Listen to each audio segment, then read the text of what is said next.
cruise ship arrives to quiet Port Moresby. Refugees collared by police in Manus. And PNGDF investigating New Year's standoff with police. This is National EMTV News with Helen Sayer. Good evening and thank you for joining me for Monday's news. While the rest of Port Moresby City was quiet, with many business houses closed on this public holiday, the Fairfax harbour was buzzing with tourists on board a giant tourist ship. The Regent Seven Seas Voyager also attracted residents in the town area and passers-by. The cruise ship spent the day in Port Moresby after sailing from Barcelona in Spain in November on its way to Sydney. It will make a stopover in Alotau tomorrow. On this quiet public holiday in the city, downtown was exciting for some residents who came out to see the massive Regent Seven Seas Voyager. The cruise ship arrived sometime this morning, according to locals. It was anchored out at Fairfax Harbour, while tourists jumped on arranged PNV buses that took them out sightseeing, while others opted to do their own exploring of the city. This was also an opportunity for local vendors who display their arts and crafts in front of the gates to the tourists. The size of the ship attracted residents and families who came out to take pictures of it while enjoying the public holiday.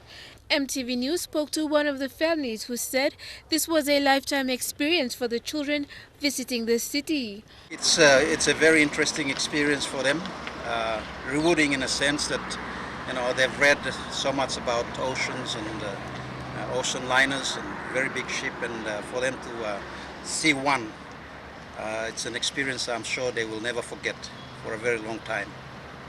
Thank you. According to the official website, the cruise ship is at an impressive length of 204.2 meters and a beam of 28.6 meters. It boasts of 350 suites with 447 crew members that cater for 700 guests. Meanwhile, the Regent Seven Seas cruise ship is set to visit Alotau tomorrow. Merlin Diaukatam, National EMTV News. Authorities in Manus are concerned with the conduct of refugees outside the confines of the Manus Refugee Processing Center. This follows reports of 2 refugees being assaulted by local authorities in Manus.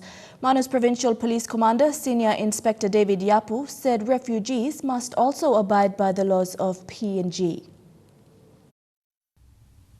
The 2 refugees, Mehdi 26 and Mohammed 28, both Iranians, were out celebrating New Year.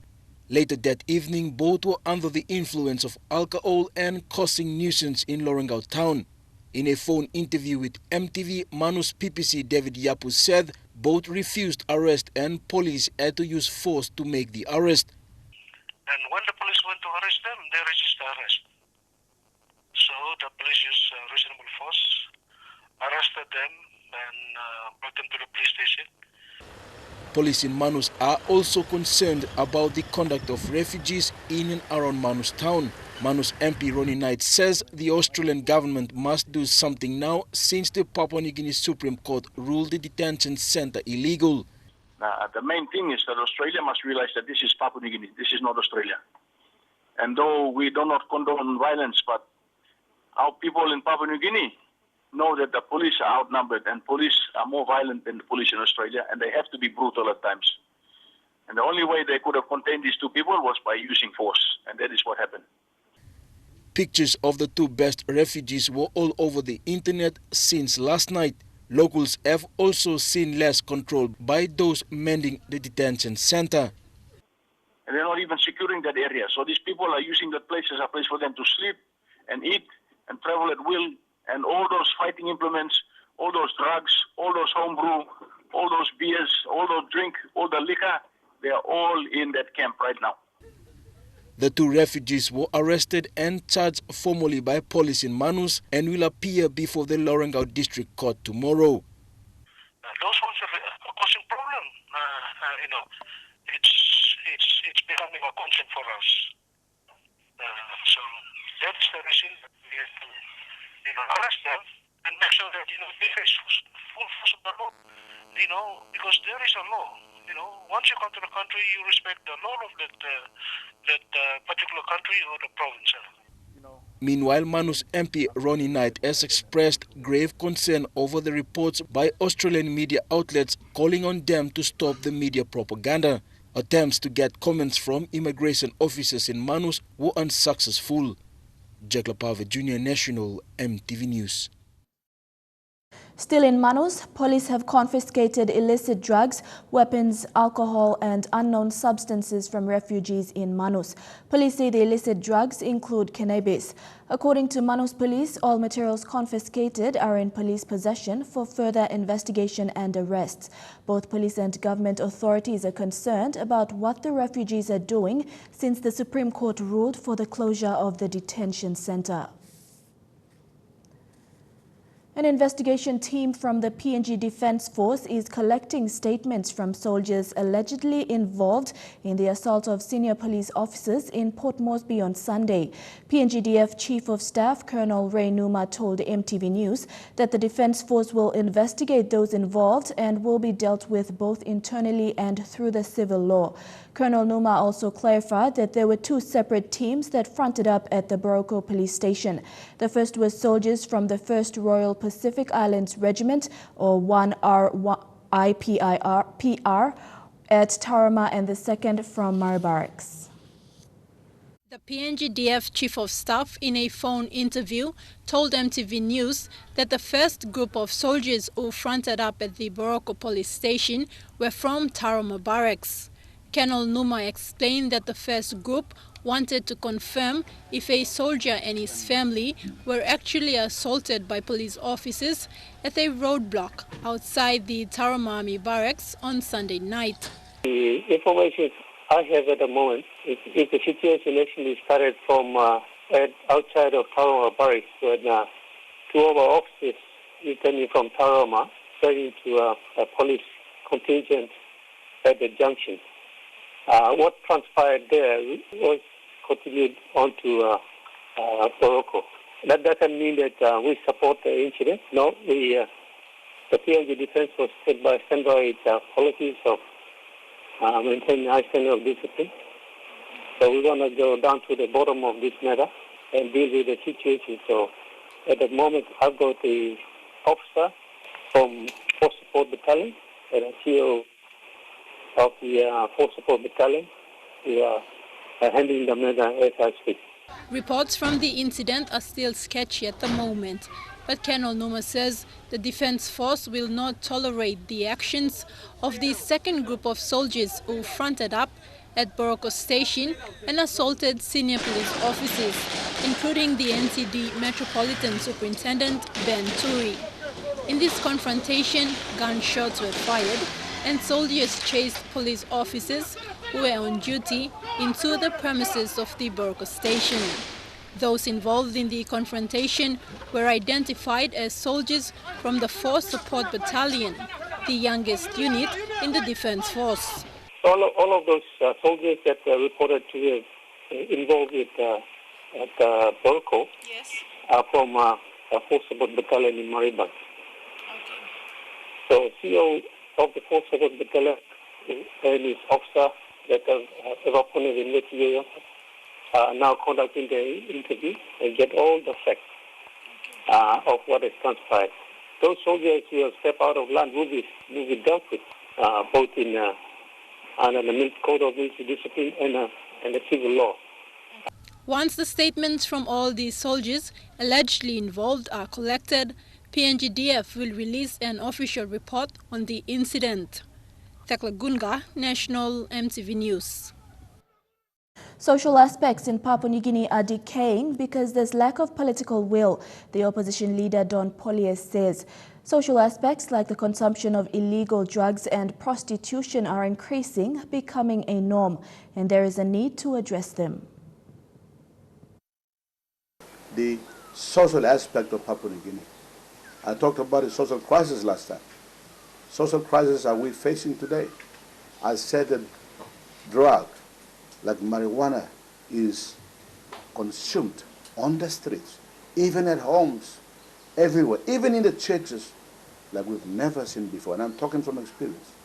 I'm seeing marijuana becoming a normal day-to-day smoking habit of dangerously our young population. He says every organization who tried to fight these social issues has failed. Our young population is becoming insane. Our young population is losing their head. Common sense is going out the window. The churches have failed to, the government has failed. All of us have failed to control that. Along with the illegal drugs, he also mentioned the uprising of prostitution in the country. We're seeing a social crisis before our hands. I'm seeing prostitution and place business on the rise. I'm not seeing it will go down. People will be trying to make ends meet. They want to survive. They would like to flourish like everybody else, especially those few that are in authority with money. Well, the majority don't have. The majority will be doing what they've never done before to survive. With social issues mentioned, he says there are ways that these issues can be minimized or even abolished. Therefore, how to free themselves from this situation is this. There are also two areas that I would suggest. One is that people need to become more and more responsible in their personal lives. I like to call Papua New Guineans to become more and more responsible as a father, as a mother, as a young man or a woman, in the various capacities they hold. We are losing young Papua New Guineans to drug and alcoholism. Alcoholism and drug addiction is on the rise. We cannot criticize and condemn prostitutes or flesh workers unless we go down to them and try to transform them, make them understand and realize. I'm asking the churches to go down more to areas they've never been. Even the same-sex people, even those we call them less disadvantaged. We call ourselves Christian nation. The people dying of HIV/AIDS. The government needs to come to real sense of the real situation. Gaile Kivali, National MTV News. Among stories after the break, a mass breakout of prisoners from Boram jail and policemen deployed to assist in curbing sea piracy. Stay with us.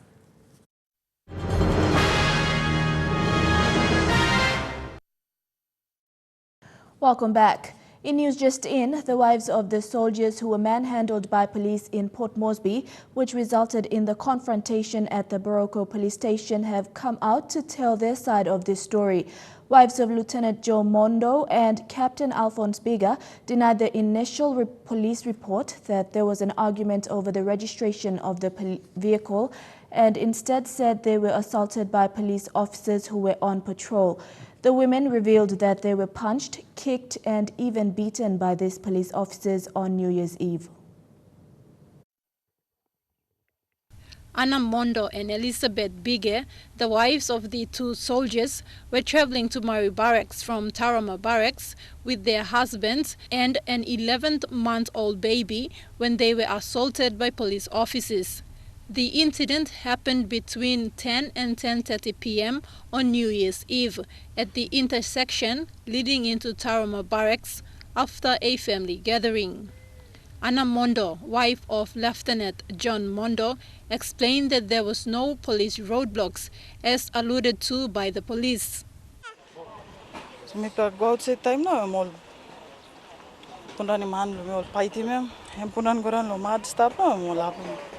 Kan barrel no give him the right side them slap them cut na bro and time punan go down and amas la leg on one time all just put him fight him and then time captain bige golo to him stop him all fight him go anta ball punan him to go down.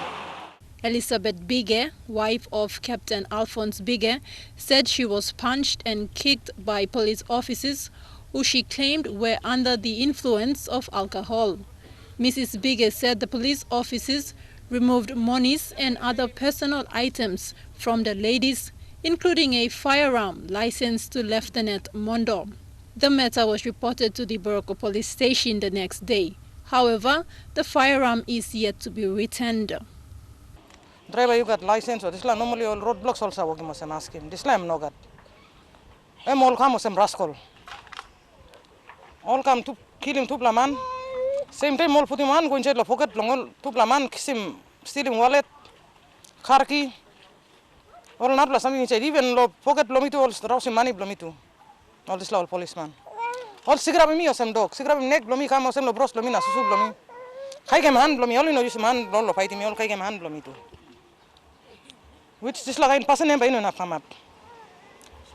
Soldiers say the incident happened at a place which is designated as a military area of operation. Thus, police officers are not supposed to be conducting road checks in the military vicinity. Witnesses of the incident say the manner in which the family was stopped and checked was improper, as there were women and an infant on board. Come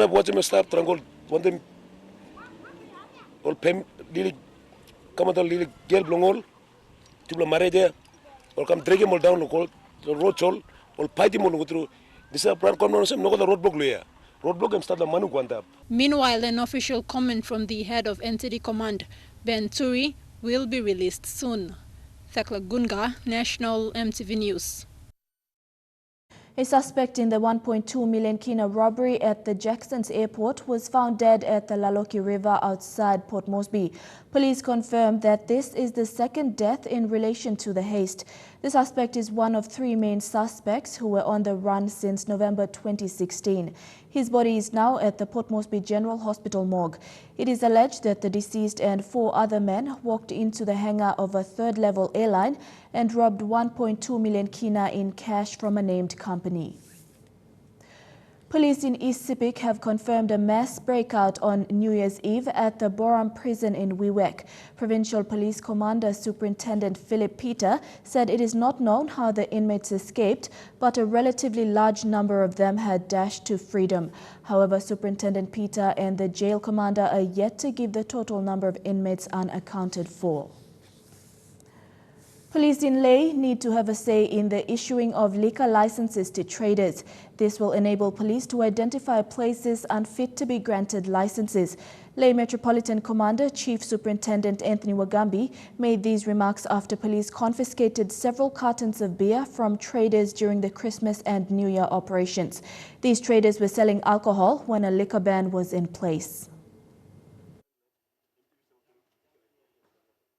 During the New Year operation, Leh's Chinatown police, following information they had gathered, confiscated these items from the Bumbu settlement. The items include homebrew and beer cartons. Arrests have been made on suspects caught trading illegally and on the black market. Long plenty of beer sample outlets we have been confiscating all beer, now making sample arrest. They want to make money for themselves. But they don't realize that this is you working money, but you will give heavy back to the public. Wagambi said the unnecessary issuing of licenses only causes problems on the general public, including the police.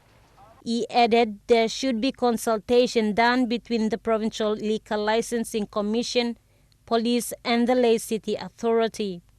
The Leh Metropolitan Commander added police have to control and maintain public order. I call on them to they need to realize that with them, with whatever licenses which they are issuing, they're giving the burden back to other people like police and the Leh City Authority, which we have to control.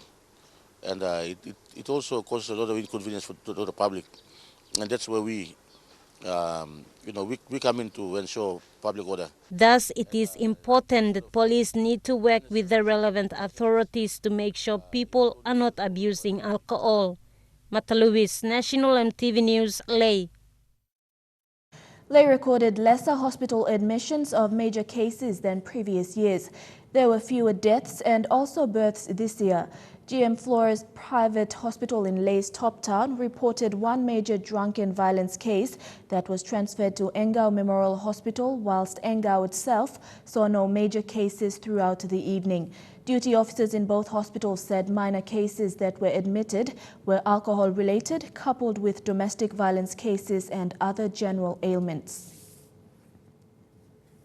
3 members of the Royal Papua New Guinea Constabulary have been deployed to the Moresby patrol post, where they will be stationed permanently. This is in response to growing instances of sea piracy along the Huon coast.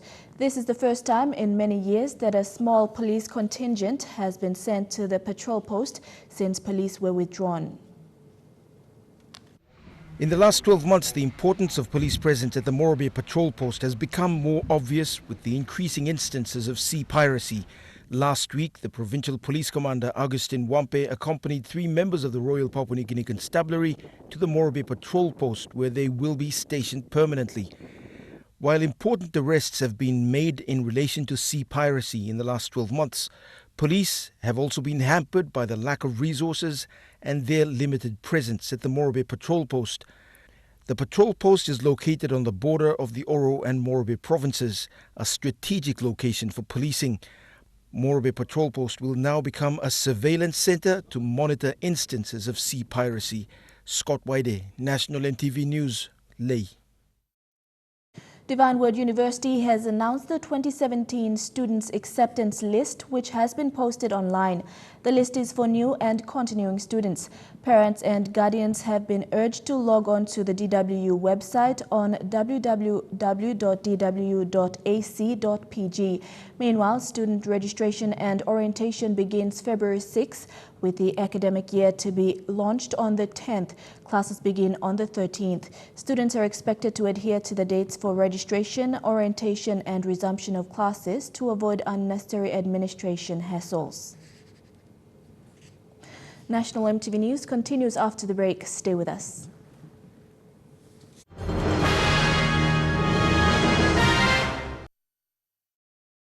Welcome back to the news. Turning overseas, as the new year 2017 begins, Pope Francis has urged for stronger family ties and the need to combat loneliness by renewing physical rather than virtual contact. He says that families must be nourished with the Word of God.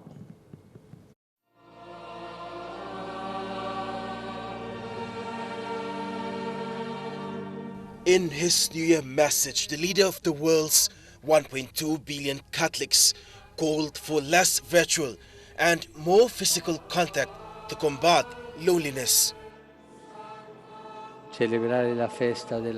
Celebrating the feast of the Holy Mother of God makes us smile once more as we realize that we are a people, that we belong, that only within a community, within a family, can we as persons find the climate, the warmth that enables us to grow in humanity, and not merely as objects meant to consume and be consumed, said Francis.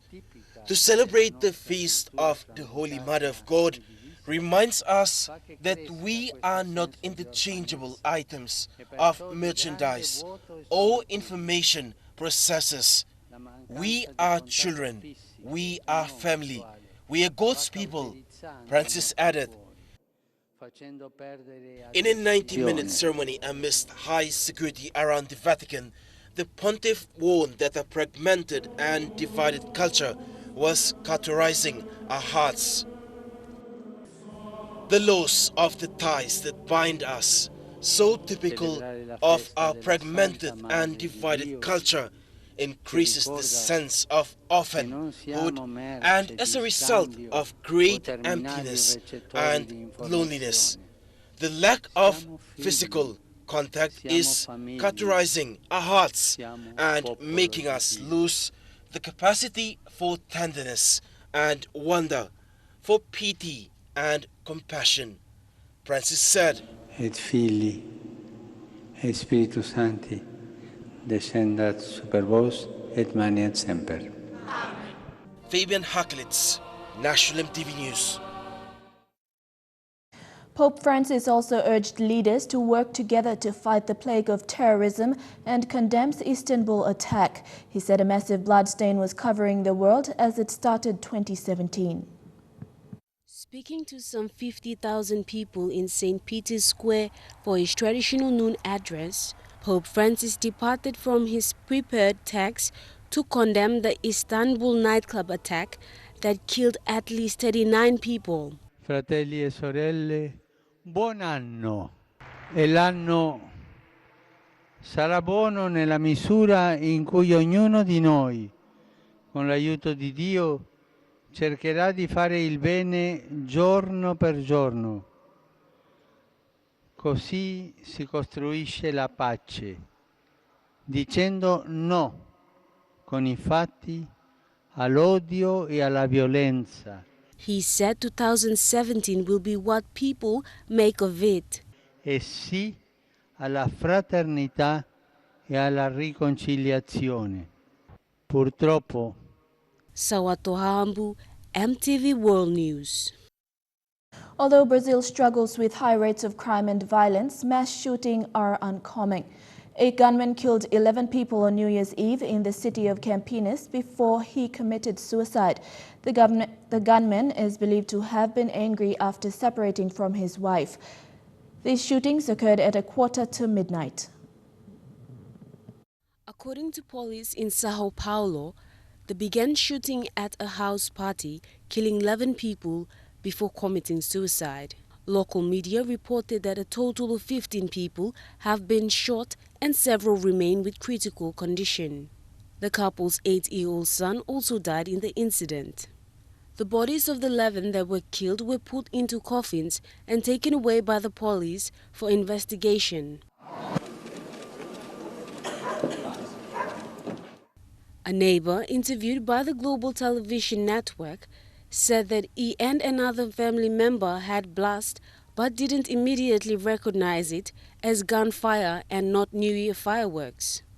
One man who was shot ran into the neighbor's property, bleeding and asking for help. State police were called to the scene at 12:40 a.m. local time. Sawatohambu, MTV World News. Huge crowds made their first visit to Japan's most famous shrine to pray for a good year. Following the Japanese New Year tradition called Hatsumode, visitors queued in front of the shrine from early morning to throw coins into the offering space in front of the main shrine and make a wish for the new year. 55-year-old Masami Imazu said that she prayed for world peace and good health of all the people. Meiji Shrine is one of the most famous sightseeing spots that attracts over 3 million visitors every year during the first 3 days of the year. Welcoming the new year of the rooster, the zoetic animal of 2017, Meiji Shrine displayed welcome boards with paintings of roosters on the main gate. The Chinese zodiac system, which is also used by Japan, identifies each year with one of 12 animals. Police have detained the captain of a ferry that caught fire off the coast of Jakarta, Indonesia, killing at least 23 people. This comes amid allegations that he was the first to jump when the boat reportedly caught fire because of a short circuit in the power generator. Hundreds of people were heading to an island north of Jakarta at that time. Rescue workers saved most of the passengers on board. Authorities say at least 17 people are still missing. Here is a survivor's account of what's being described as chaos. Suddenly emerged, blanketing the cabin. All passengers panicked and ran up to the deck to throw floats into water. In a split second, the fire became bigger. It was coming from where the fuel is stored. Britain's Queen Elizabeth did not attend the New Year's church service due to a heavy cold. It's the same illness that kept the 90-year-old monarch from Christmas services last week. CNN with the latest update on the Queen's health. A nasty, persistent cold, but nothing to worry about. That's what we're being told about the Queen's health after she missed the traditional New Year's Day church service. Other royals did attend, including Prince Philip, her husband. He was also struck down by a cold around the same time, but he appears to have bounced back, while the Queen is still recovering after almost 2 weeks indoors, out of sight. The same cold, of course, forced her to miss the Christmas Day church service. These absences are not insignificant. She is the head, the titular head at least, of the Church of England, something she takes very seriously. So we can only assume she has been feeling terrible. But her advisors at Buckingham Palace are going out of their way to tell journalists that the 90-year-old monarch is doing okay. They're stressing that she is still in residence at the Sandringham estate. She hasn't been moved for medical or any other reason. And they say she is up and about. And they stress she's working and still receiving the documents, the briefing papers that she has to stay on top of as part of her official role as Britain's head of state. Now, they're doing this to ensure there isn't any unnecessary speculation or perhaps exaggerated concern about the Queen's health. They want everyone to know that it's just an awful cold, but she is battling through it. Chukai Sports is next. Details when we come back.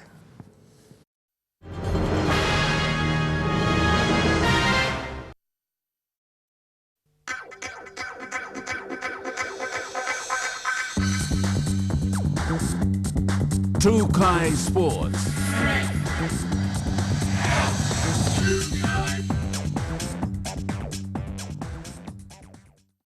Welcome to Trukai Sports.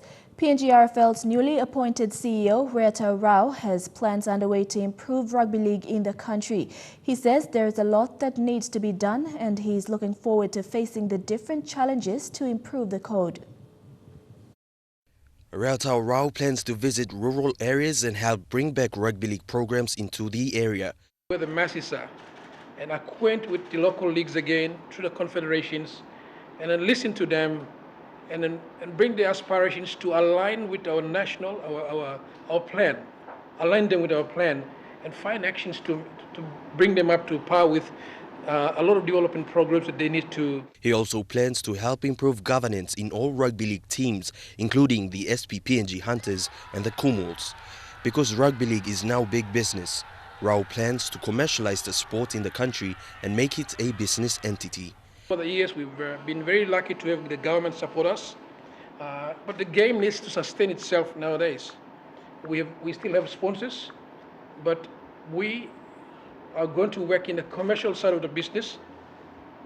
I'm hoping to bring to board a proposal to commercialize the game, the business side of it, and let the game run its own money as well. He will also try to institutionalize junior rugby league in the country and get people to run it, and get as many provinces as possible to start junior rugby league competitions. Get a good people to look after it, reporting to this board, and not in ad hoc. At the moment, it's only about 6 or 8 provinces playing the game. We need to expand the junior rugby league, the kids rugby league, and make it as an institution, and so that it can, it can produce masses. Rao says PNG Kumuls and the Hunters are PNG's flagships and are the big brands in rugby league in the country. We need to look into it, and the returns from that business, if it does come, needs to flow down to the shareholders of the game, which are in the local leagues, and also kids down there. Our big brands are the Kumuls and the Hunters. We also need to build on those brands to commercialize the game a bit more. Elijah Levet, National EMTV Sports. The Surfing Association of Papua New Guinea has been engaging local communities in the country to manage their land and waters for economic growth. Association President Andrew Abel says that surfing comes in different facets with the aim to develop and impart the knowledge of resource preservation, and something that many other sporting codes can rival. Affiliated clubs around the country, SAPNG is looking at increasing this number. With a few policies in place, its obligation is to manage and engage local land custodians to be part of the many facets the association has developed. This is to teach locals on economic growth and sustainability.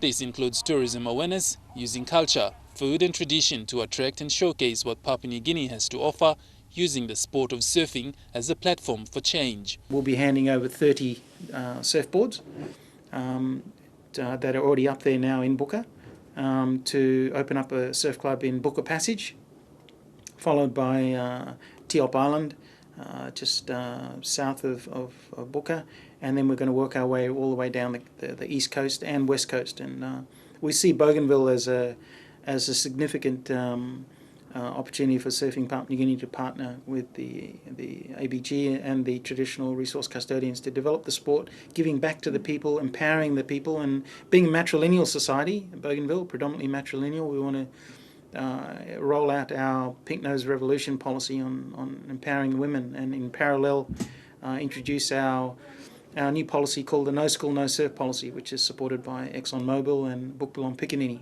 And that's all about empowering the young kids with the opportunity to participate in the sport. SAPNG No School, No Surf policy was introduced to engage students to go to school and receive a free surfboard, while the Pink Nose Surfboard policy was introduced to allow women to also engage in the sport and giving them the opportunity to be included. And we want to take this to different parts of the country to showcase, New Ireland and Bougainville and Manus and Vanimo, Madang, Wewak, etc. So every province has an opportunity to participate and showcase their beautiful assets to the world. Places like Bougainville and Manus are also targeted. Godwin Eki, National EMTV Sports. Trukai Sports continues after the break. Don't go away.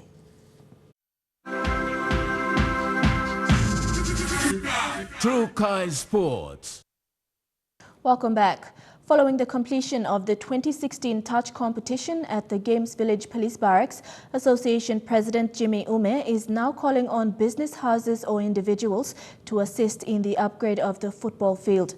The competition itself has been played on this ground for over 20 years, and it has become an eyesore as no proper upgrade was carried out to improve its condition.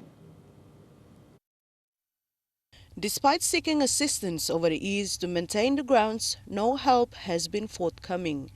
Jimmy Uma himself, son of a police officer who has spent years in Games Village, hopes assistance can come from external sources, if not from within. Village was opened. The game is, the association is about 20 to 21 years old. Since 1991, in 1994 we started playing. And it had its own ups and downs, but however, both of us policemen children like myself have been playing in this field before, and now we've decided to come back as officials of this association and revive and keep the game going. So the main aim of it is just to unite the policemen's children in the barracks and try to minimize disciplinary problems in the barracks. Being aware of the importance of keeping youths in the barracks away from trouble, Ume says having a venue such as sports can maintain good behavior in communities. And in order to achieve that, a little initiative to assist Games Village upgrade a playing ground can go a long way. The association is now appealing to outside partners, sports in NCDC or other similar organizations that can assist in improving this field. We are also calling upon the police department to look into areas and opportunities like this to maintain the policemen's children in sportsmanship, not only in Games Village but also in Gordon's Barracks and other similar barracks around Port Moresby City. On that note, he also encouraged other police barracks in Port Moresby and around the country to use sports as a vehicle to better their communities.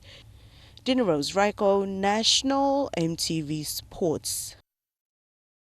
The annual Governor's Christmas Cup in Port Moresby concluded today on high with the final playoffs at the Connie Tigers Oval. 10 teams contested for the coveted trophies, categorized in divisions of cup, bowl and plate. Included in this year's competition also is the women's grand final between Southern Stars and Hohola Flies.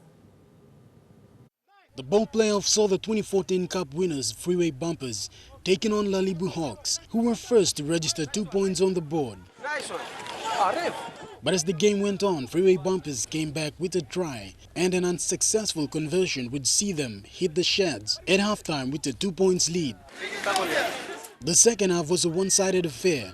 The Freeway boys were over the line in the first 5 minutes, bringing the scores up to 10-2. Despite the Hawks' effort to get back in the contest, Bumpers showed no mercy with its forward pack muscling in defense, and the final try would seal the deal for the Bumpers as they stamped their mark in the bowl final.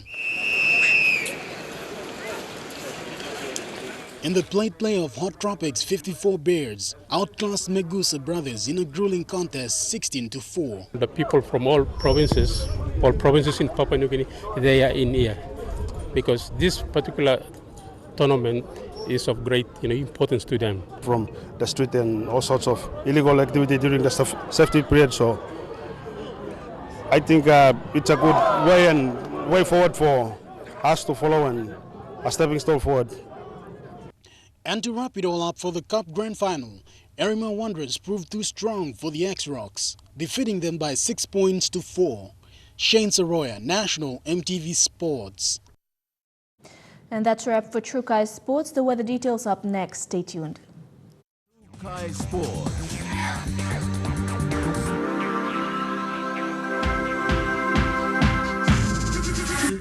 Trukai Sports.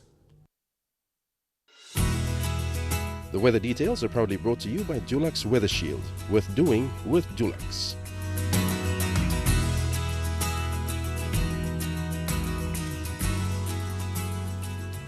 Looking at the weather forecast for tonight and tomorrow in the southern region, fine in Daru and fine although cloudy in Port Moresby, Kerema, Alotau and Popondetta. In the Momasi region, partly cloudy in Ley, Medang and Wewak with few showers in Vanimo.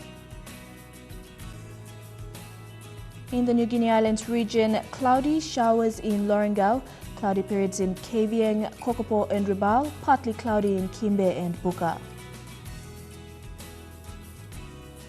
And in the Highlands region, clouds and rain in all centres.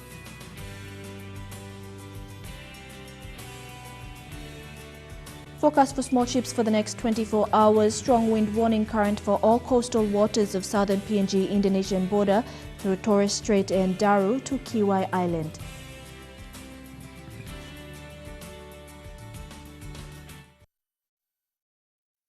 The weather details are proudly brought to you by Dulux Weather Shield. Worth doing with Dulux. Before we go, opposition leader Don Polius says systematic corruption has become so rampant, affecting government systems. Mr. Polius said government systems like the public service, law and order and the judiciary have been politicized, weakening them. The opposition says corruption is flourishing in the government system as a result of political influences. Another circumstantial fact that must be seen is the fiscal management of the country's economy. So corruption has not been eliminated or minimized, has not been addressed. The ICAC, the Independent Commission Against Corruption, has not been enacted on the floor of Parliament. The Ombudsman Commission has been dismantled. It is not working effectively as it should be working.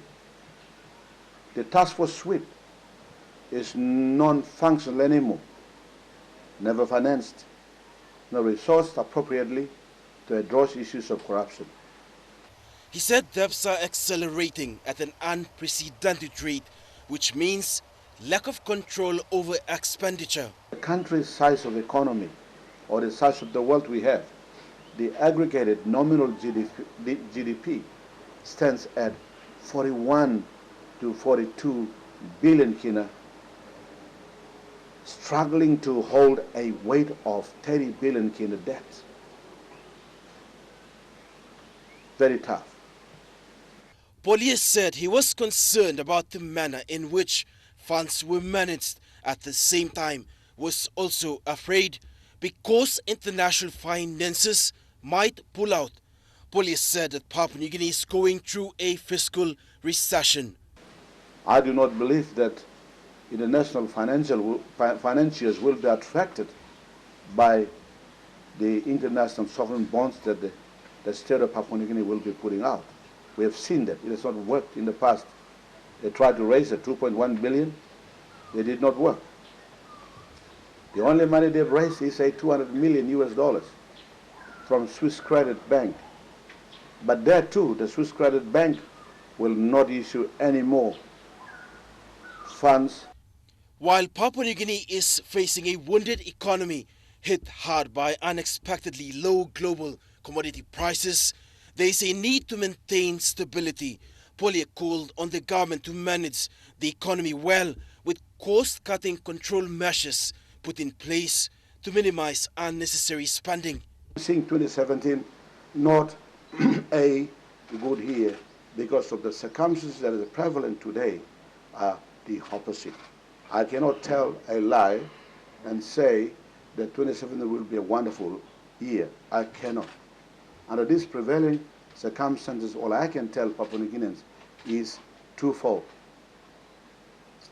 First is the situation. The truthful situation of the country is corruption. The country's. The opposition leader's views in contrast to that of Prime Minister Peter O'Neill's New Year wish to the country, calling for citizens to be empowered in 2017. Fabian Hakelitz, National EMTV News.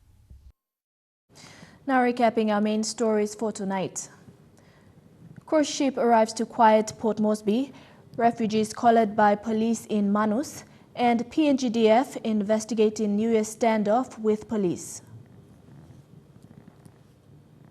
And that's how it is on this Monday, January 2nd, 2017. On behalf of the entire news team, pleasant viewing. Good night.